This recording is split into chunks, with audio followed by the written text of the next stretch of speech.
have secret experiments being carried out on ordinary, unsuspecting people by government scientists who are trying to develop a terrifying new weapon. A weapon to control the human mind. The CIA had a program in the 50s and 60s in which they, used drugs and hypnosis and other technologies in an effort to create the perfect agent in the field, someone who could be controlled, possibly to even commit assassinations robotically. John Allman has been hearing voices in his head for years.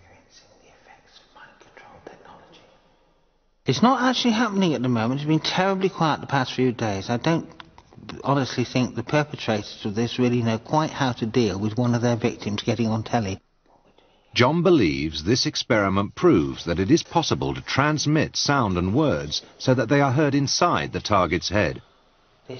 The device we've got here is a crude commercial device. We can be sure the military could construct one which was far more pinpoint accurate. So that you could have two people sitting in this church and one targeted and one next either side of them not hearing the voices. It might seem laughably unlikely if it weren't for the fact that mind control technology exists and has been used for years. It's not a theory, it is fact. It went into overdrive after the Korean War, when POWs were returned who had been tortured by the Chinese. They seemed apparently normal and functioned normally, but then it became apparent that they had become Chinese agents, that they had been brainwashed and programmed. The internet allows unhappy, frightened people living thousands of miles apart to find one another and share their mutual fear that they are being conspired against. I believe I've been targeted with microwave weapons. Also, I've discovered that a lot of my clothing and possessions there's been toxins placed in them. Tom McClelland lives in New York and has never met John Allman, but he too is convinced that his brain is being bombarded by government-controlled weapons. And I couldn't tell you exactly the technology they're using on me. They might use a satellite, or they might have somebody in a building, across the street. I've been to the psychiatrists and doctors in the past, and but it's almost fruitless, because I think that it's just beyond their belief systems.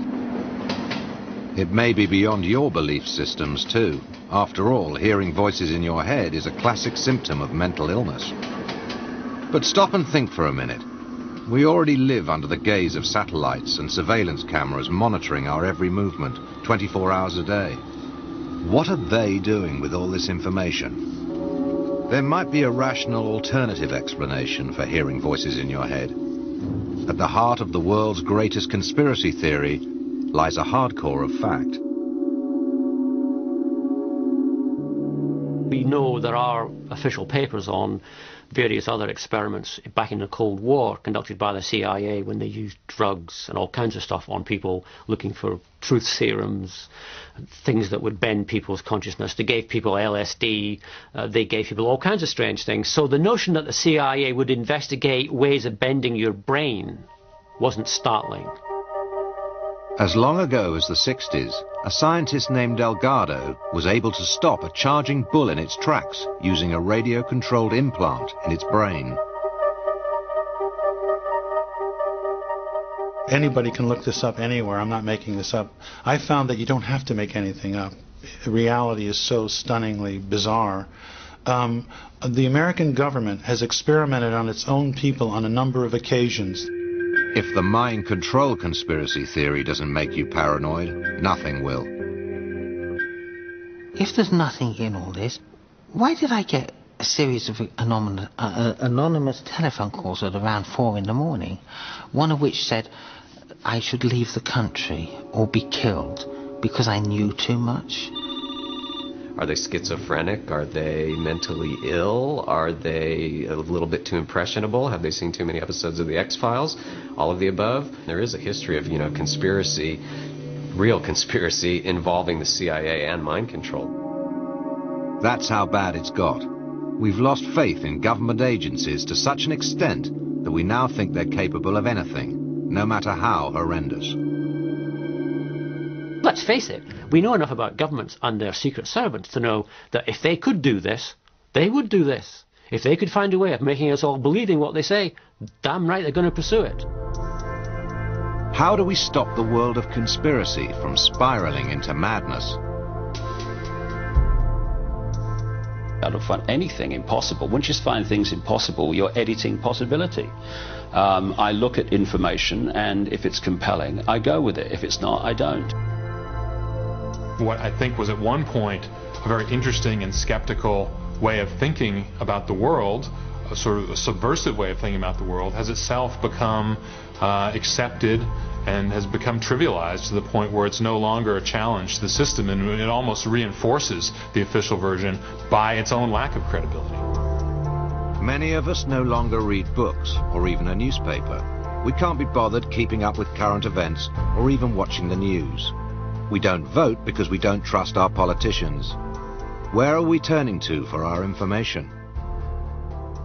What it's like to be 20, sitting in your bedroom with your computer, reading all this stuff, I simply don't know. If you can't believe what you see on television, if you can't believe what you read in the newspapers, then the nature of reality is up for grabs. There's no authorities left, and there's nobody to trust. If you can't believe what you see on television... It's been suggested that the long-term objective of mind control experiments is to develop a system by which all citizens can be monitored and tracked by sophisticated satellite-based cybernetics, perhaps using the victim's own technology in their own living room. So we hope you enjoyed watching the world's greatest conspiracy theories. We've certainly enjoyed watching you.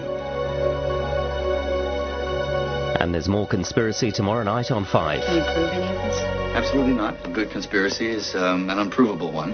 If you can prove it, I mean, they must have screwed up somewhere along the line.